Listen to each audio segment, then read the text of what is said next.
Buenos días.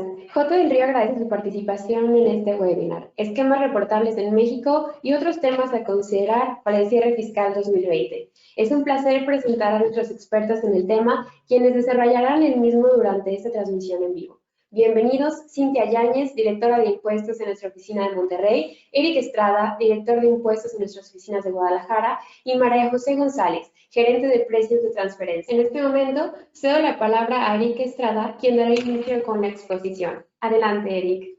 Muchas gracias, Odette. Muchas gracias a todos por conectarse, por su compañía, por estar aquí con nosotros compartiendo estos temas que como bien lo dice la presentación, son temas a considerar al cierre del ejercicio. Este ejercicio 2020 que creo que a todos nos urge que ya se vaya, pero en esta urgencia luego pasamos desapercibidos ciertos temas que traemos a continuación y que sabemos que serán de gran apoyo, interesantes para toda la audiencia y esperemos les sirvan para sus compañías. El primer punto que trataremos, pues, es esta, entre comillas, nueva obligación que ya se había agregado al código, pero que ya viene el qué vamos a hacer con el tema de los esquemas reportables, a quién le aplica, a quién no lo aplica, quién lo debe reportar, cuándo, etcétera. Es el tema en el que vamos a ahondar un poquito más, pero también traemos temas muy interesantes como el tema de los pagos a refipres que luego suceden al final del año. Hay que ver qué pagos hicimos, a pagos a partes relacionadas, van a ser deducibles, no son deducibles, todos estos hilos que quedan por ahí colgando, vamos a platicar sobre ellos. También, ¿qué vamos a hacer con los intereses? Recuerden que ya hay una limitación para los intereses netos y también ya vamos a retomar el tema que ya venía desde hace varios años, que es el de la capitalización delgada, pero que va muy de la mano y al final, pues, son intereses, ¿no? Vamos a platicarles nuestra experiencia en la parte de la materialidad de las operaciones, un concepto que por ahí se confunde un poco, que también que ha sido tendencia por parte de revisión de las autoridades fiscales y que lo traemos aquí sobre la mesa para platicarlo, discutirlo con ustedes. Las tendencias, la semana pasada fuimos, entre comillas, sorprendidos un poco con el tema de la limitación o de la eliminación que se prevé del outsourcing. Esperamos que sea a partir de 2021, no se sabe a ciencia cierta qué va a suceder, está en análisis, pero también lo traemos aquí como un tema a presentarles. Y finalmente, el COVID, no podemos brincárnoslo, está presente, todo este año lo ha estado, y pues, ¿qué efectos tiene? También el COVID no nada más es un tema de pandemia, de salud, también financieramente y en la parte de precios de transferencia hay una situación. Y si están de acuerdo, vamos a entrar ya en los temas. El primer tema, como les había comentado, esquema reportable, para lo cual mi compañera María José, le cedo la palabra, que nos va a ayudar con la parte de los antecedentes. Adelante, María José. Muchísimas gracias, Eric. Gracias a todos por participar en este webinar. Y bueno, de los antecedentes creo que todos tenemos ya un poco de contexto y creo que todos hemos escuchado en varias pláticas el tema de BEPS, que son las acciones BEPS, etcétera. Seré muy breve en esto. Los países del G20, por ahí de 2012-2013, se acercan a la OECD y le piden una serie de lineamientos o guías porque están identificando que las multinacionales de algún modo erosionan la base gravable y cambian las utilidades de países de acuerdo a una mejor tasa impositiva, tienen diferentes estructuras fiscales como para beneficio y al final nos está pagando lo que para ellos es el impuesto adecuado. Entonces, salen toda una serie de acciones, son 15, específicamente esquemas reportables caen en la acción 12. Y eso es lo que, por eso México ahorita lo está incorporando dentro de su legislación. Como decía Eric, ya estaba en el código, pero por eso ya estamos en full con esquemas reportables. Y prácticamente lo que exige es que se revele, que el contribuyente revele todos aquellos esquemas tributarios que sean agresivos o que se consideran como agresivos. Este reporte o esta acción 12 del proyecto BEPS ya se dio, ya está finalizada. Busca la transparencia, busca que los gobiernos o las autoridades fiscales tengan la información necesaria del contribuyente. Por eso se vuelve relevante, porque prácticamente tú le vas a dar a las autoridades fiscales aquello que consideran para cada país vendrá aquello que es esquema fiscal agresivo. Y ya para entrar de lleno en el tema, pues Cintia nos va a apoyar. De acuerdo, muchas gracias, Majo. Buenos días a todos. Como bien lo platicábamos, este tema pues nos lleva a conocer algunas de las definiciones aplicables a esquemas reportables y tenemos que los mismos pueden ser generales o personalizados. Generalizados serán aquellos diseñados por los asesores fiscales que apliquen a cierto grupo de contribuyentes, es decir, los cuales sean planeados de la misma forma y que se requiera mínima adaptación para que distintos contribuyentes puedan hacer uso de los mismos. Aquellos esquemas personalizados serán esos trajes hechos a la medida de acuerdo a las características de cada uno de los contribuyentes y básicamente para un solo contribuyente. Estos esquemas pues buscan obtener algún beneficio monetario en México. Debemos identificar quién es el asesor fiscal y en los casos en que el mismo deberá ser el obligado a reportar y aquellos casos en los que el contribuyente sea quien esté obligado. Ahora, ¿qué se entiende un esquema? Pues el esquema es cualquier plan, proyecto, propuesta o recomendación que se pueda ofrecer para obtener nuevamente un beneficio económico.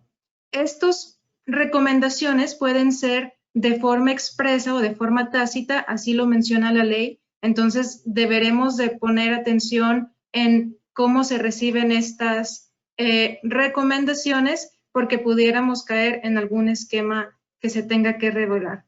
Ahora, ¿qué es un esquema reportable? Estos van orientados, es una serie de acciones orientados a generar ya sea directa o directamente la obtención de un beneficio fiscal en México, que tenga alguna de las características que vamos a ver. La autoridad nos ha señalado 14 puntos que debemos estar observando para estar obligados a dicha revelación. Lo repito, un beneficio fiscal que consista en una reducción de impuestos, en un diferimiento de obligaciones, es lo que debemos estar buscando. Vamos a ver ahora sí cada una de estas fracciones o características que nos van a llevar a obtener un esquema reportable. La primera fracción es que estas acciones o estas recomendaciones nos eviten el intercambio de información con autoridades extranjeras. Como sabemos, México tiene firmados acuerdos de intercambio de información con otros países, los cuales facilitan este conocimiento, este intercambio. Si los contribuyentes de alguna forma reclasifican algún pago, alguna renta en algún esquema que no caiga dentro de este intercambio de información, tendríamos que revelarlo. La fracción 2, esto es cuando las empresas mexicanas tengan participación en otras empresas, en países o en jurisdicciones que sean consideradas transparentes, que efectivamente esos ingresos sean reportados en la proporción que corresponde a la participación que se tenga aquí en México. Eso también sería un esquema reportable. Y cuando a través de actos jurídicos en la fracción tercera se transmitan las pérdidas fiscales. Sabemos que estas pérdidas son del contribuyente que las genera. Si por algún acto estas pérdidas benefician a algún otro contribuyente, deberemos estarlo reportando. En la fracción 4 es cuando una serie de pagos hecha por un contribuyente retorne a través del grupo y llegue nuevamente como beneficio para alguno de los socios, accionistas o partes relacionadas. Es decir, que ese flujo haga un círculo y retorne finalmente a los socios, es algo que cae también en un esquema reportable. Y la fracción quinta también es cuando se tengan operaciones con algún residente en el extranjero y se aplique un tratado para evitar la doble tributación. Sin embargo, ese ingreso en la legislación local del residente en el extranjero no está grabado o está grabado a una tasa inferior que en México. Esto es lo que llamamos la doble exención, también caería dentro de los esquemas reportables. Y para continuar con el resto de las fracciones, pasamos con Eric nuevamente. Muchas gracias, Cintia. Aquí en la presentación, como lo están viendo, que igual la vamos a compartir, están acomodados por fracción como tal, dentro de estas adiciones que se hicieron al Código Fiscal de la Federación. Dentro de los artículos se establece un fraccionado que menciona en cuáles supuestos la empresa, si se considera o si el contribuyente considera que está en uno de estos rubros, lo tendrá que reportar. Viene a atacar o a o acotar un poco, o acotar totalmente la parte de la planeación fiscal. Si yo realicé alguna de las planeaciones que están enlistadas en estas 14 fracciones, que ya Cintia mencionó que eran 14, yo lo que debo de hacer es presentar cierta información al SAT, pero entonces yo tengo que ubicar en cuál de las fracciones estoy, para lo cual pasamos a las siguientes fracciones, que vemos que también está, pues si yo hice alguna reestructura de operaciones que involucró partes relacionadas, ya sea para la transmisión de intangibles o cuando reducen mi utilidad en un 20% o una transmisión o concesión de derechos de bienes sin ninguna contraprestación, aquí en esta fracción acota a lo que viene siendo partes relacionadas. Todos estos supuestos deberán de considerarse también cuando no existan comparables fiables o cuando se utilice un régimen de protección unilateral concedido en los términos de la legislación extranjera. Seguimos también cuando se evite constituir un establecimiento permanente en México, es decir, alguna empresa extranjera que ya esté realizando operaciones en México, pero que no esté constituida como tal o lo esté haciendo sin considerar que ya tiene un establecimiento permanente. El hecho de que esté llevando a cabo operaciones no significa que sea lo correcto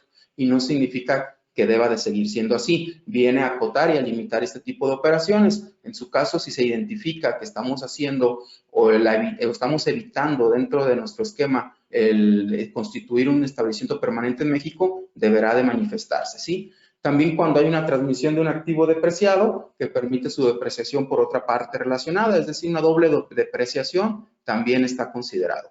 Cuando se involucre un mecanismo híbrido, es decir, cuando yo realizo a lo mejor un pago que para mis efectos son intereses y en otra parte son regalías, por lo tal se considera un híbrido, entonces debo de considerarlo también que entra dentro de los esquemas reportables.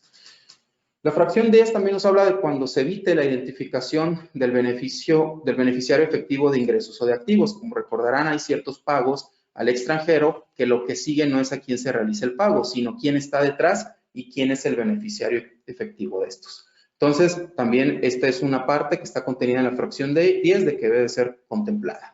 También cuando se tengan pérdidas fiscales ya por vencer y se realicen operaciones para obtener utilidades, esto era muy típico en una empresa que ya iban a caducar sus pérdidas fiscales, comenzaba a simular o a hacer operaciones dentro del grupo o para otras empresas con la idea de pasar estas pérdidas antes de que venzan a otra empresa o otro grupo o otro contribuyente.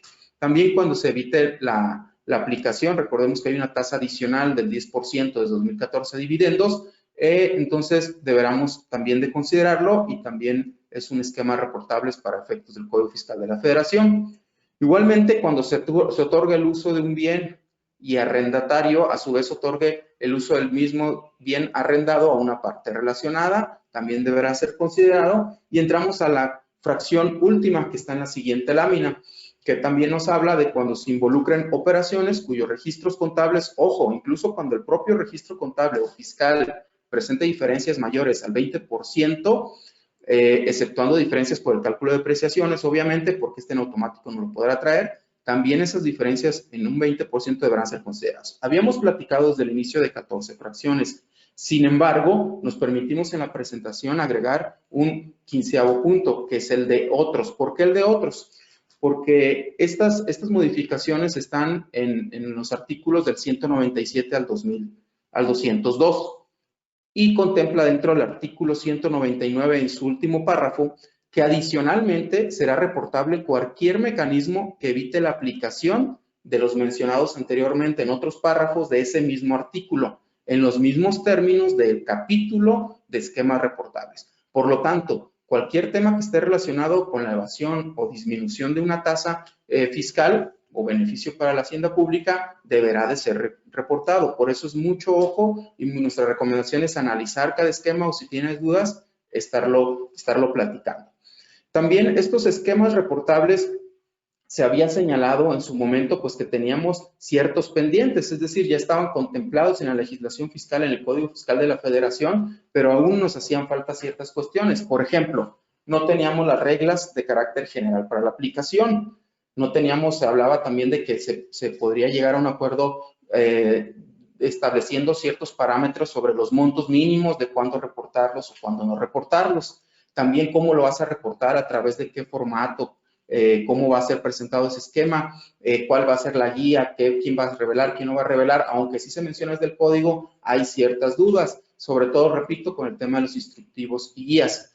Entonces, lo que nos encontramos es que el día de ayer comenzó a circular un anteproyecto de la resolución, de las modificaciones a la resolución miscelánea fiscal para 2020, en la cual ya se consideran una ficha de trámite que va a ser la 298, ya nos trajo 28 nuevas reglas en un grueso de 38 páginas, y lo que les puedo comentar de manera anticipada es que este anteproyecto contempla que cuando te ubiques en una de las fracciones que ya platicamos, incluso en la de otros, se va a emitir una regla por cada fracción en la que se ubique el contribuyente, para entonces ver cómo lo debe de manifestar, ¿sí? Al final, esto nos trae a que si ya nos ubicamos en uno de estos esquemas que hemos platicado, ¿qué es lo que sigue? Pues sigue presentarlo. ¿Y qué información vamos a revelar? Es con lo que nos va a apoyar nuestra compañera Cintia a continuación. Gracias, Eric. De acuerdo, una vez que hayamos identificado que caemos en un esquema reportable y que tengamos esas reglas publicadas en el Diario Oficial de la Federación, como lo mencionaba Eric, pues viene el proceso de hacer esas presentaciones. ¿Qué es la información que ahorita sabemos que debemos de reportar? Obviamente, el nombre, denominación y razón social del contribuyente que está implementando ese esquema o ese beneficio, nombre de los representantes legales, así como una descripción detallada del esquema y las disposiciones jurídicas que sean aplicables. También nos va a pedir que expliquemos el beneficio que se espera obtener de dicha implementación y los ejercicios en los cuales se va a estar obteniendo el beneficio. Adicional, pues cualquier otra información que el contribuyente considere relevante para este esquema. Como parte de la presentación, pues se va de estas revelaciones, cada esquema que se reporte tendrá un número de identificación específico para esa implementación. Adelante, por favor. Mencionábamos hace unos momentos que las obligaciones de revelar pueden ser tanto para el contribuyente como para el asesor.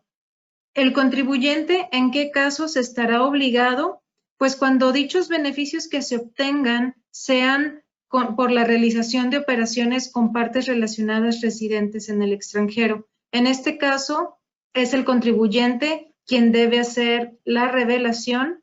Asimismo, cuando los esquemas reportables hayan sido diseñados, comercializados o implementados con anterioridad a 2020, siempre y cuando los beneficios continúen percibiéndose en años posteriores. Momento en que se revelan son 30 días siguientes a que se realiza el primer contacto para su comercialización, y esto aplica tanto cuando el asesor debe revelar o cuando el contribuyente debe revelar. Ambos tienen 30 días. ¿Y qué esquemas son aquellos que debemos reportar? Lo mencionábamos al inicio: los comercializados, organizados, implementados, administrados, y aquellos incluso que no hayan sido implementados aún. Es decir, si algún asesor tiene un esquema que va a comenzar a ofrecer y no ha sido implementado, ese también quedaría dentro de lo que tiene que ser reportado. Todos los que hayan sido generados durante 2020, que es el año en que entra en vigor esta nueva obligación, y ejercicios pasados cuando sus beneficios se extiendan hacia ejercicios futuros. Adelante, por favor. Para cerrar un poquito el tema, ponemos a manera de ejemplo algunas de las sanciones que podemos tener en caso de incumplir con estas reglas. De los más importantes es el no declarar un esquema reportable o hacerlo incompleto o de forma extemporánea. Puede ir la multa de 50,000 a 20 millones de pesos. Entonces, creo que esta es una de las sanciones más considerables que podemos tener. Otro punto es no cumplir con los requerimientos de información adicional, es decir, que la autoridad, una vez revelado el esquema, podrá hacernos solicitudes de información. Si no se cumple con eso o no se emite una protesta bajo decir verdad que no se cuenta con esa información, la multa puede ir de 100,000 a 300,000 pesos. Y otra multa importante es no informar cambios que se apliquen con posterioridad a la revelación del esquema. Es decir, una vez revelado un esquema, este mismo siempre deberá mantenerse actualizado con la autoridad. Entonces, nuestras recomendaciones en este caso, primeramente es identificar si la compañía se encuentra en alguna de estas 14 fracciones o de esos otros supuestos que caerían en un esquema revelable, el conocimiento de la estructura de nuestras empresas para entender si se tienen transacciones con partes relacionadas, atención a las fechas de cumplimiento, que lo comentamos son 30 días a partir del primer proceso o que se puso a disposición el esquema reportable, tener cuidado con los avisos que han sido implementados con anterioridad a 2020 y obviamente estar muy al pendiente de las reglas de carácter general. Tenemos ahorita un anteproyecto, esperemos tener más resolución sobre eso en las siguientes semanas. Muchas gracias y continuamos con el siguiente tema con María José. Gracias, Cintia. Bueno, ahorita vamos con otro tema 2020 y es la no deducibilidad de los pagos a partes relacionadas ubicadas en Refipre. Creo que todos de cierto modo lo han escuchado. Tuvo ciertas variaciones, tuvo la adición de la fracción 23 al artículo 28 de la Ley del Impuesto sobre la Renta. Ahora, ¿qué es lo que nos dice este artículo? Es que no van a ser deducibles todos aquellos pagos que hagas a partes relacionadas que residen en el extranjero o a través de un acuerdo estructurado, ahorita hablaré más de eso, cuando estas partes se ubican en un Refipre. Es importante mencionar, y para efectos de muchos, creo que muchos tienen en la mente cuando hablamos de Refipre, que es un régimen fiscal preferente, todos estos países de tax haven, todos estos países como que todos sabemos que traen una tasa impositiva baja y hacia donde todo el mundo manda el dinero, ¿no? Pero aquí en México un Refipre cae para efectos prácticos aquel país o estado en el extranjero donde la tasa impositiva corporativa o la tasa efectiva es menor al 22.5, el 75% de la tasa en México. Entonces puede ser que tú le estés pagando a Estados Unidos, tú te confías, pero ellos ahorita tienen una tasa impositiva en ciertos estados que cae por debajo, puede caer en un esquema de Refipre, y por eso es importante ahorita sacar atención a este tipo de pagos para que ustedes lo tengan en mente. Va a ser no deducible siempre y cuando, ¿no? Si hay excepciones. Al final, la primera excepción es cuando el receptor del pago, es decir, quien recibe el ingreso, está en un país, que Refipre, que tiene tratado de doble imposición. Es decir, que tiene de acuerdo de intercambio de información con México. Y en el segundo caso, sería cuando el pago o la entidad que recibe el ingreso se puede demostrar que realiza realmente actividades, es decir, que tiene los activos, que tiene el personal, que realmente hace el business allá y que no estás haciéndolo o que no está siendo una empresa cascarón en el extranjero, y finalmente cuando el pago si no está grabado indirectamente para el receptor. Ahora sí, siguiente. ¿Cuáles son los supuestos de no deducción? Bueno, el primer supuesto ya lo dije, pago a parte relacionada que se encuentra en un Refipre. El segundo es el tema de los pagos estructurados, o sea, todos los acuerdos estructurados. Es decir, cuando yo le pago una parte relacionada, ella no está en un país Refipre, pero esta entidad se voltea y paga a una parte relacionada, a su vez, por este mismo cargo, a una entidad que sí está en un Refipre. Cuando nos encontramos en este supuesto, entonces otra vez caemos en esta norma y por tanto sería no deducible para la entidad mexicana. Y finalmente, pues cuando estamos en esquemas más híbridos, que significa cuando yo le pago a un residente en el extranjero, que es un país Refipre, y ese pago allá se caracteriza de una manera distinta, y ya sea que parcial o totalmente, dicho pago no está pagando impuestos o no es grabado en el extranjero. Siguiente. Y ahora sí, ¿qué hacemos o cuál es nuestra recomendación?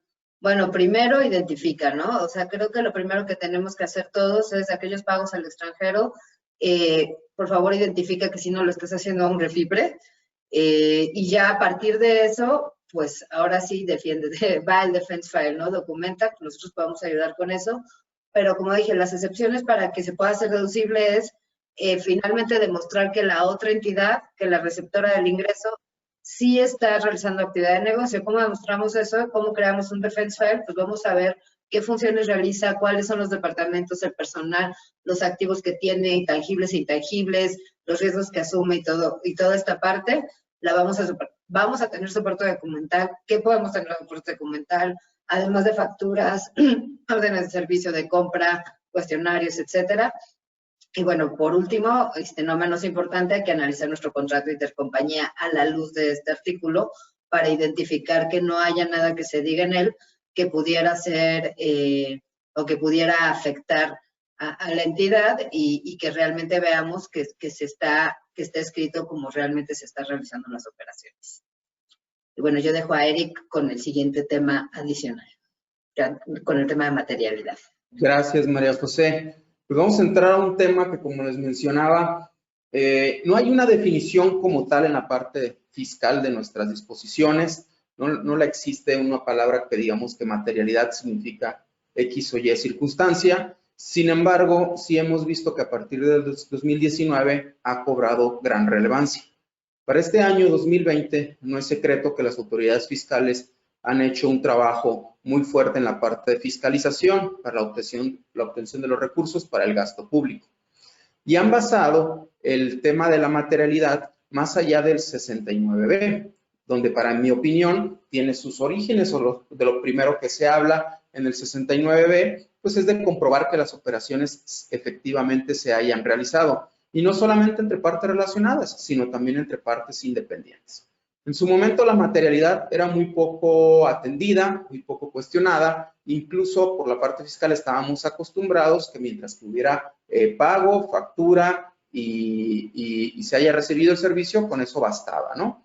Sin embargo, a raíz, repito, del 69B, pues esto ha venido cambiando, ha evolucionado, ya también los tribunales han platicado sobre la materia. Y lo que nos trae es que la autoridad fiscal ya ha estado realizando diferentes cuestionamientos sobre este tema, ¿sí? ¿Qué es lo que pide? Pues cuestiona y dice por qué o cómo llevaste a cabo las operaciones entre los contribuyentes. Y aplican estos actos de revisión no solamente a las deducciones, también lo podemos ver en los ingresos. Y repito, no solamente entre partes relacionadas, sino también entre partes independientes. ¿Y qué es lo que busca o a qué es a lo que nos puede llevar la falta de materialidad en una operación?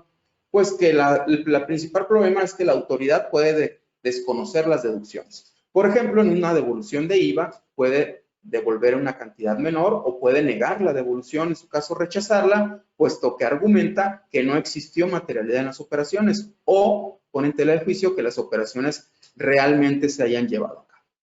Las interpretaciones existentes o dependiendo de lo que la autoridad define, puede incluso en el peor de los casos, que ya para mí las deducciones o negar la deducción ya es bastante grave, pues también establecernos como un NEF o en su caso como un EDO, y lo cual en la parte comercial pues no nos gustaría trabajar con una parte así, con un proveedor o con un cliente de estas circunstancias, por lo cual viene la gran importancia. Aquí el tema principal, si pasamos a la siguiente, es que la carga de la prueba en materia fiscal, estamos acostumbrados a que el que acusa debe de probar. En la parte fiscal no es así. En la parte fiscal basta para la autoridad que ellos señalen y la carga de la prueba recae en el contribuyente. Y entonces tenemos que de manera general revisar estos efectos que se ven en nuestra presentación, ¿no? Ya los mencionábamos, que independientemente de que exista un CFDI que ampare la transacción o exista un registro contable, pues también tenemos que contar con la parte del soporte documental que sustente la capacidad material empleada por el contribuyente para llevar a cabo la operación económica. Y esto viene a reforzar no solamente el 5A y lo que ya platicamos de otros temas, sino que también pues que esta información debe de ser enfocada a comprobar que efectivamente se prestó el servicio o que efectivamente se hizo la entrega material del bien. Si pasamos a la siguiente lámina, podemos visualizar que la revisión por parte de la autoridad pues muestra algunos elementos de validación. ya los decíamos, pues en los generales podemos encontrar el CFDI, que gracias a que es electrónico, pues nos puede ayudar con la parte de la fecha, pero ha tomado bastante relevancia, dependiendo de la operación, que los contratos se hayan celebrado, que existan los contratos y que tengan fecha cierta. El cómo se hizo o cómo se seleccionaron a los clientes, porque esa la consideré que es mi cliente. No lo busqué o sí lo busqué y en qué me basé para yo poder realizar operaciones con mis clientes. Demostrar en su caso si hubo una relación laboral con el tema de outsourcing que viene más adelante, también toma gran relevancia esta parte. Y qué elementos tengo para yo de prueba para yo prestar el servicio, si cuento con los bienes, si cuento con los activos fijos, si cuento con el personal suficiente para realizar a cabo la operación. Y por la parte de enajenación de mercancías, pues nos ayuda de todo, incluso el domicilio, dónde está el almacén de mercancías, si hubo procesamiento de entradas, de salida, qué transporte utilicé, cómo fue el método de pago, si cuento con tarjetas de almacén o control de inventarios, que demuestre que la mercancía efectivamente fue recibida. Es decir, no basta nada más que la operación se haya realizado y que tenga un CFDI, sino que debo demostrar que efectivamente se llevó a cabo, ¿sí? En la prestación de servicios podría parecer un poco más complicado, pero pues también, ¿qué personal intervino? ¿Cuento con el personal profesional adecuado y suficiente para prestar el servicio? ¿O el proveedor que me prestó el servicio, si cuenta con la capacidad técnica y los elementos para haber ejecutado este trabajo? Se cuentan con bitácoras de tiempo, con horas invertidas, y vuelvo al tema del domicilio donde fueron realizados los procesos o donde fue prestado el servicio, si está esto debidamente soportado. En esta parte, lo que tenemos que visualizar, pues son todos estos elementos que pueden llevarnos a comprobar la materialidad. En primer lugar, me gustaría enfocarme en que hay ciertos conceptos que son muy usados y están relacionados con este y nos podríamos confundir un poquito. Primero, la razón de negocios. Razón de negocios no es lo mismo que materialidad de las operaciones. La razón de los negocios incluso ya está establecida en el artículo 5A del Código Fiscal de la Federación y establece que es cuando el beneficio económico cuantificable, razonablemente esperado, sea menor al beneficio fiscal. Si no existe este beneficio económico y que sea mayor al fiscal, entonces podrán las operaciones carecer de razón de negocios. Pero seguimos con el tema de materialidad. También hay un concepto que se escucha mucho que es el de sustancia económica. Este como tal no está contenido en una legislación o en nuestra legislación fiscal, pero sí está dentro de los postulados básicos de las NIF. Las personas que nos acompañan, que son financieros, muy seguramente lo ubican y nos habla pues el fondo de las operaciones sobre la forma jurídica. Es decir, podríamos tener una operación que se llevó a cabo, pero que la estamos soportando a través de ciertos contratos y cuidamos toda la parte jurídica, pero nos olvidamos de la parte comprobatoria de la materia de las operaciones. Entonces, puedo tener razón de negocio, sustancia económica, y si un acto es simulado, ahí sí ya estamos perdidos, ya esa parte no la podemos rescatar. Pero aún teniendo razón de negocios y sustancia económica, nos falta la parte de la materialidad de las operaciones, que nos ayuda a comprobar que la existencia de la operación sí se dio, ¿sí? Entonces, pasamos a estos elementos de apoyo para demostrar la materialidad y encontramos, pues, que podemos implementar cuestionarios exhaustivos para validar la operación. Es decir, ¿por qué me fui yo por ese cliente o por ese proveedor? Un defense file, ya lo hemos mencionado, es una palabra que reiteramos mucho, pero que nos ha ayudado a comprobar estas operaciones, identificar las transacciones. No hay necesidad de hacer un defense file de todas mis operaciones. Puedo tener operaciones que no son muy concurrentes, pero sí del grueso de mis operaciones, de mis principales prestadores de servicios, de mis compras de inventarios, cuál es mi principal costo, qué es lo que más interviene en el grueso de mis operaciones. De esa parte sí tener el mencionado defense file, los contratos y todo el soporte. Y por último, pues que los elementos del soporte, por ejemplo, contratos, estén actualizados y reflejen el flujo de la transacción. Solemos tener las operaciones amparadas con contratos, pero ya vencieron, no están actualizados, no los leo y no tiene nada que ver con lo que realmente está sucediendo. Si pasamos a la siguiente lámina, ya vamos a entrar de lleno a la parte de las consideraciones con nuestra compañera Cintia del tema de los intereses que comentábamos a un inicio. Gracias, Eric. Yo quisiera en este momento invitar a todos los asistentes hacernos preguntas que vayan teniendo a lo largo de la presentación para poderlas contestar al final de las mismas. Si nos las hacen saber en el chat, al final de la presentación lo estaremos comentando. Adelante, por favor. Vamos a hablar ahora también de una nueva fracción que se incorporó en la Ley del Impuesto sobre la Renta aplicable para el ejercicio 2020. Es una disposición de cálculo anual, es decir, apenas en estas fechas vamos a empezar a verlo en las declaraciones preliminares que hagamos de la declaración anual o una vez cerrado el ejercicio para presentar la declaración en marzo de 2021. Esta nueva fracción es en el artículo 28 de los no deducibles, la fracción 32, la cual pretende limitar la deducción que haga una persona moral en México o un residente extranjero con establecimiento permanente en México de los intereses que se puedan deducir. Estos intereses van a estar topados al 30% de la utilidad ajustada. ¿Y qué hizo esta nueva fracción? Pues nos trajo una serie de conceptos que ahora sí nos tocó estudiarlos y nos va a tocar calcularlos para poder determinar si en nuestra declaración anual tenemos un monto que pueda ser no deducible.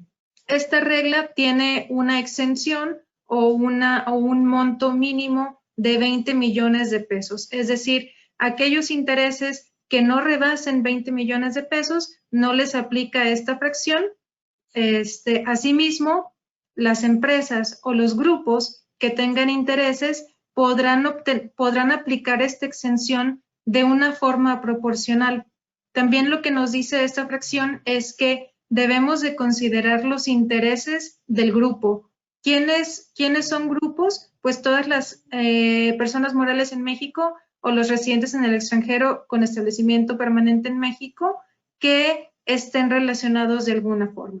Esta extensión de los 20 millones se va a dividir entre cada una de las empresas de ese grupo en base a los ingresos acumulables que hayan tenido el año pasado. Y ese va a ser el monto de exención que cada una pueda tener. El monto no deducible será sobre los intereses netos, que es uno de los nuevos conceptos. ¿Qué son los intereses netos? Pues van a ser todos los intereses devengados a cargo, menos los ingresos por intereses que haya tenido el contribuyente. Es decir, tenemos que hacer ese cálculo de saber cuántos ingresos cobré, menos cuántos ingresos tengo devengados a mi cargo. Esos serán los ingresos netos, menos la exención que nos toque en la proporción a cada una de las empresas. Este monto que tengamos de ingresos netos, como lo mencionaba, va a estar topado al 30% de la utilidad fiscal ajustada, que es otro de los conceptos nuevos. ¿Qué es la utilidad fiscal ajustada? Pues es ahora sí que la utilidad fiscal que todos conocíamos hasta el día de hoy, ingresos menos deducciones, menos PTU pagada, menos pérdidas fiscales, más los intereses devengados. Es decir, vamos a quitar el efecto de los ingresos que estemos tomando como deducibles y vamos a estar sumando también el efecto de la depreciación fiscal. Vamos a quitar esos efectos, eso va a ser nuestra utilidad fiscal ajustada por 30%. Y ese va a ser el límite de los intereses que pueda deducir cada contribuyente.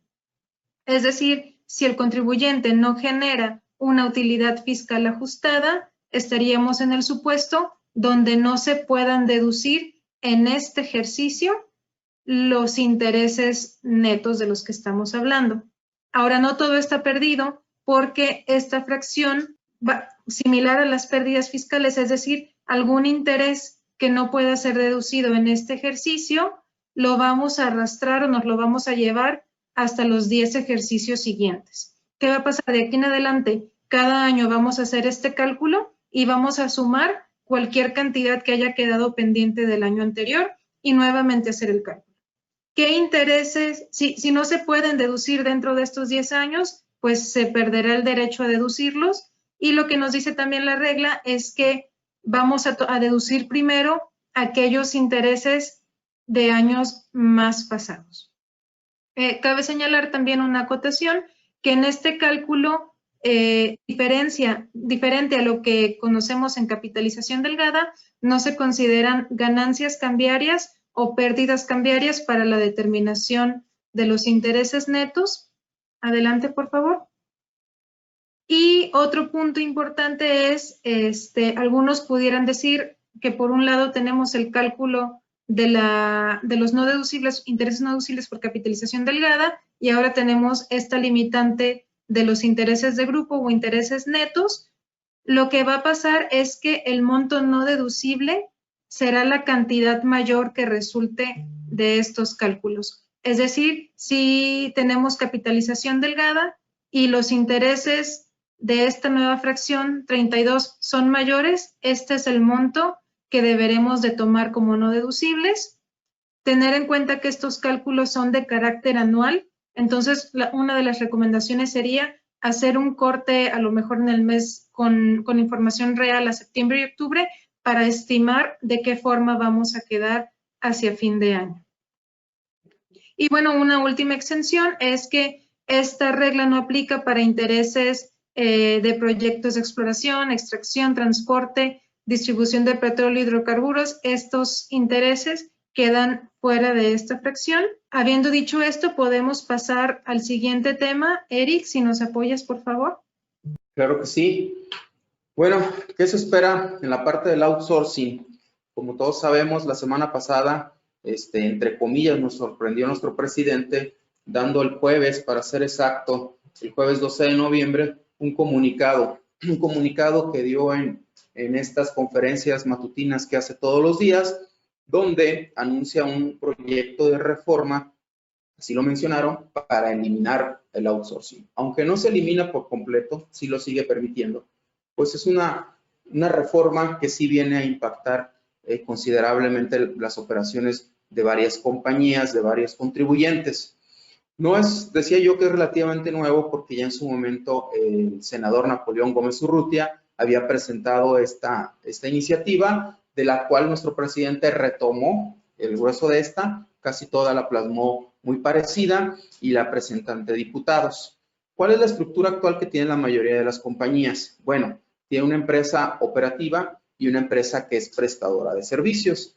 Y puede contratar a terceros o sus empleados a sus empleados a través de terceros, ya sea por insourcing o outsourcing. Las características son muy parecidas, pero al final el insourcing son estas empresas que forman parte del grupo, que por lo regular los ingresos se calculan en base a precios de transferencia, eso es correcto, pero que cuenta con otras características, ¿no? Por esta parte es lo que viene a pegar dentro de los esquemas.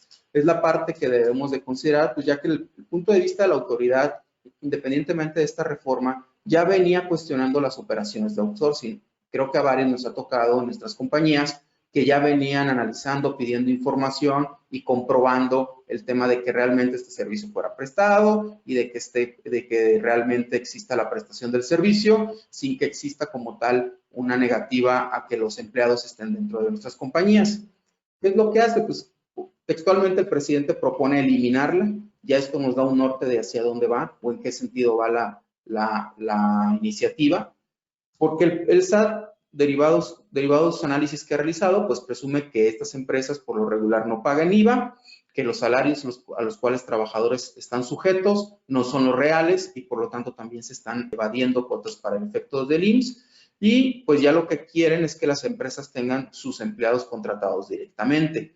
Y repito, no es nada nuevo, ya era una tendencia de fiscalización, desde 2020 se volvió más agresiva, pero pues esto, aunque pudiera desencadenar algunos temas de problema económico para el país, como son pérdida de empleos, desincentivar la inversión extranjera, entre otras cuestiones, pues la decisión ya está tomada y la iniciativa ha sido presentada. Incluso todos sabemos que el gobierno es de los principales contratadores de esquemas bajo outsourcing. Ya se cuestionó a nuestro presidente y literalmente dijo que no importa, que vamos a seguir adelante con esta reforma. ¿Qué es lo que hay que poner atención? Pues si se avanza inmediatamente y tenemos reforma este año, a mediados de diciembre, o si se esperan a 2021. La propuesta del senador en su momento, Napoleón Gómez Urrutia, incluía un año de gracia para la transición. Vamos a ver si en esta, dentro de la discusión en diputados y en senadores, que es en la parte en la que está, que ya fue admitida a diputados, pues vamos a ver qué se modifica y si es muy importante estar atento. ¿Sí? ¿Qué podemos esperar? Pues sobre todo se basa o busca estos temas del artículo 15A. Hay que cuidar que nuestras empresas lo estén llevando a cabo, lo estén cumpliendo, ya que el gasto podría ser no deducible, el IVA no acreditable, y pues nos deja con una exposición para el reparto de utilidades en las empresas que tenían este esquema y que les ayudaba a disminuir o minimizar el cargo financiero por el pago de la PTU. Lo que se busca o lo que debemos de cuidar es que las empresas de outsourcing pues tengan activos, exista la razón de negocio, la sustancia económica y que exista o que estén al corriente de sus pagos de todo tipo, tanto laborales, IMSS y de impuesto sobre la renta. ¿Qué recomendaciones tenemos? Bueno, para ustedes que hagan una validación de que estemos cumpliendo correctamente, de que en caso de insourcing, validar que las operaciones se realicen como entre partes independientes, repito, demostrando la parte de la sustancia y la materialidad, y que sea, pues al final, ver la viabilidad de hacer un análisis para en su momento, dependiendo o midiendo el riesgo, mejor de una vez migrar a los trabajadores dentro de la compañía. Es decir, ya incluirlos a un cálculo de nómina, para lo cual estamos a sus órdenes, pero posterior a una revisión, un análisis de si es necesario ya atender a estas recomendaciones. Por mi parte, en este tema sería todo. Pasamos con nuestra compañera María José con el siguiente tema que les comentaba, está relacionado con el COVID. Muchísimas gracias, Eric. Y bueno, ya por último, el último tema que queríamos tocar con ustedes, y creo que porque todos de alguna manera lo han vivido, el COVID, bueno, ni se diga como personalmente, pero a nivel empresa, me queda claro que vimos luego efectos en cadena de suministro, luego vimos cómo se redujo la demanda para ciertas industrias, la incapacidad de proveedores de dar el producto necesario para sostener las cadenas de valor, consecuencias a mediano y largo plazo. Pues no tenemos bola de cristal, pero creo que lo que sí es importante es saber que hubo afectaciones en ciertas industrias, de industrias ganadoras, como en toda crisis. También vimos afectaciones en mercados financieros, o sea, podemos ver tasas de interés en los gobiernos, cada vez una reducción, no un corte en las tasas de interés, pero todas las tasas de interés de bonos corporativos yéndose al cielo, tipos de cambio muy volátiles, empresas que siguen sosteniendo costos operativos y gastos operativos y que no han podido retomar y que siguen con mucha capacidad ociosa dentro de sus instalaciones y asumiendo dichos costos. Entonces estamos ante un escenario que no necesariamente, que para precios de transferencia puede ser único o puede cambiar las reglas del juego a los años que vienen. ¿Cuáles repercusiones? Bueno, primero les queríamos decir, revisen la documentación actual o de precios de transferencia. Sí va a tener que ser necesario ver cómo era el pasado, cómo es el presente y cómo va a ser el futuro. De acuerdo a lo que digamos hoy y de lo que se plasme hoy en tu estudio y de lo que se esté viendo, probablemente tus estudios futuros van a tener repercusiones, sobre todo si tú fuiste o estás siendo parte de cambios de políticas intercompañía o cambios de reestructuras. Entonces, en tu documentación, ¿cuál es el problema al que nos enfrentamos nosotros como los practicantes de precios de transferencia? Es que probablemente las compañías comparables con las que te comparan en tu estudio también van a tener efectos negativos en sus estados financieros, pero ellos se publican hasta febrero, marzo. Acuérdense que aquí en México tenemos que entregar la información en marzo. Entonces no vamos a llegar a tener la información contemporánea y algunos ajustes se van a tener que hacer para estos efectos.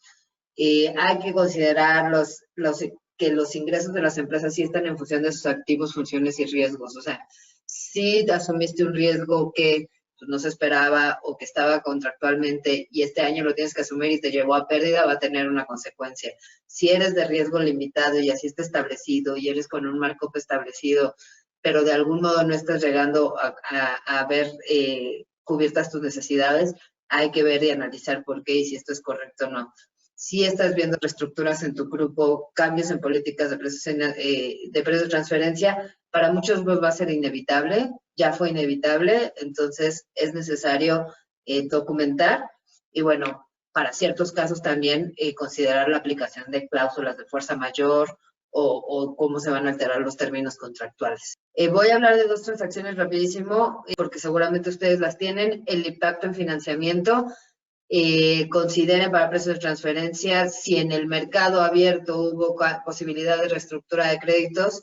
Todos escuchamos que los bancos dijeron, bueno, tienes una prueba de 4 meses y de ahí puedes. Para temas de intercompañía no quiere decir que no es posible, hay que analizar esas situaciones si tú estás en esa característica. Se favorecen deudas a más corto plazo, no sabemos qué hay en el futuro. Ahorita en el 20 estamos viendo corto plazo, tasa fija versus tasa variable, revisen sus tasas de interés. No es lo mismo lo que pasó este año con otros años.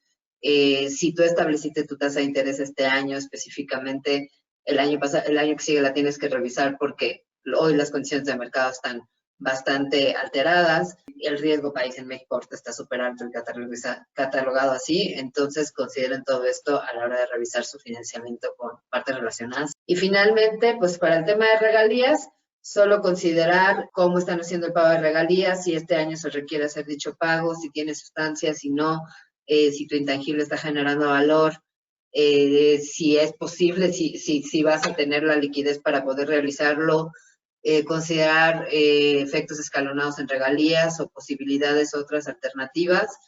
De por sí se espera una reducción natural del pago de regalías si vas vinculado a ventas si no tuviste ventas, pero sí ver los efectos y pues a realizar el análisis correspondiente de precios de transferencia. Y bueno, esto a grosso modo ya no me extiendo por tema de respetar el tiempo.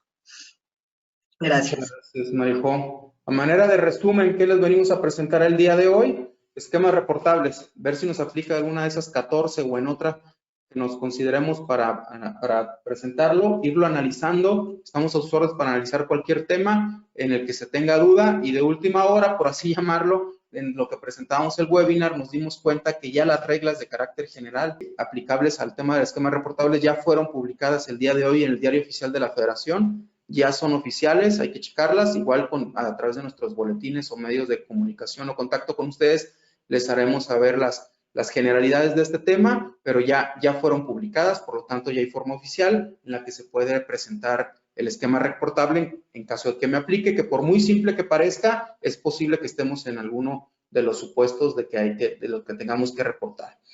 ¿Qué platicamos también el día de hoy? Pues la no deducibilidad sobre los pagos a Refipres que nos platicó Marijó. Estamos a sus órdenes para el análisis de cualquier pago a la extranjera que ustedes tengan, sobre el que tengan duda de si en ese país hay una tasa que nos lleve a, como dijo Marijó, a ser considerado como un refipre, no precisamente son las islas, también cualquier país puede ser un refipre.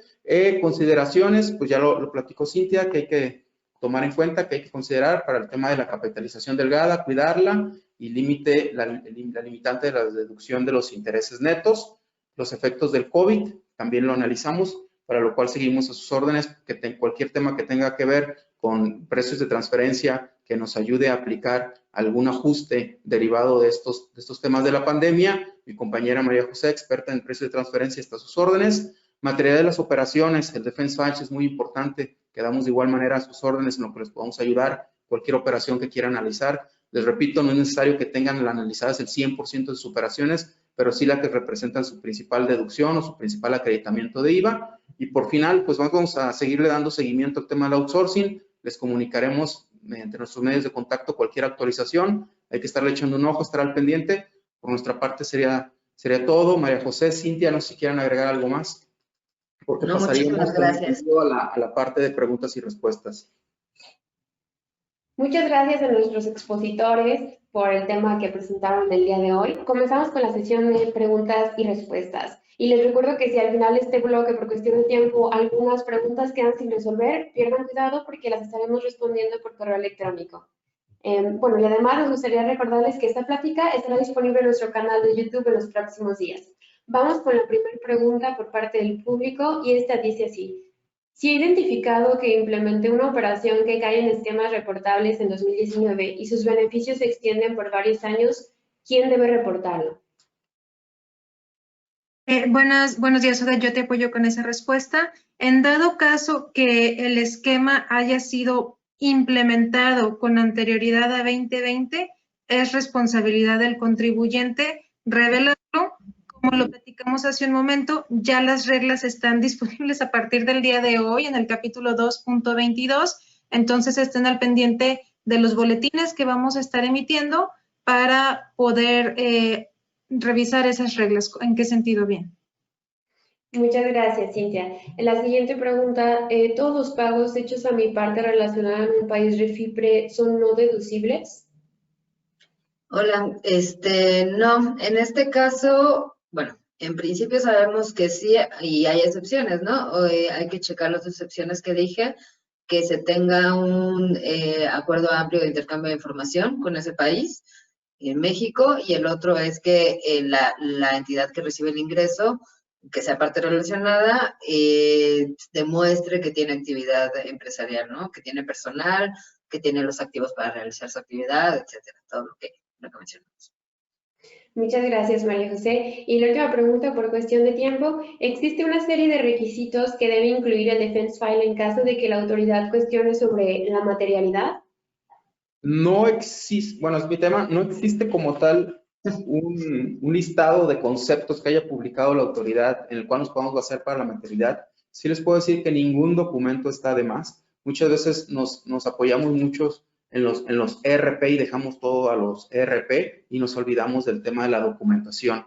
No está de más mencionar que cualquier tema nos puede apoyar, órdenes de compra, registros contables correctos, estados de cuenta bancarias, registros, fotos, datos, nada está de más. Por esa parte no existe como tal un listado, pero en nuestra experiencia sí sabemos o sí hemos logrado integrar un listado de conceptos que lo ponemos en práctica con nuestros clientes para apoyarlos en la integración de un defense file y que sí nos ha funcionado.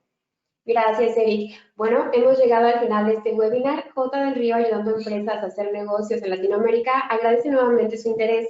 Quedamos a su disposición ante cualquier duda o consulta en el correo contacto@jdelrio.com. Gracias, Cintia, Eric, María José, por su aportación. Hasta pronto y que pasen un excelente día. Muchas gracias. Gracias. Buen día. Gracias a Muchas todos. gracias a todos. Hasta luego. Bye.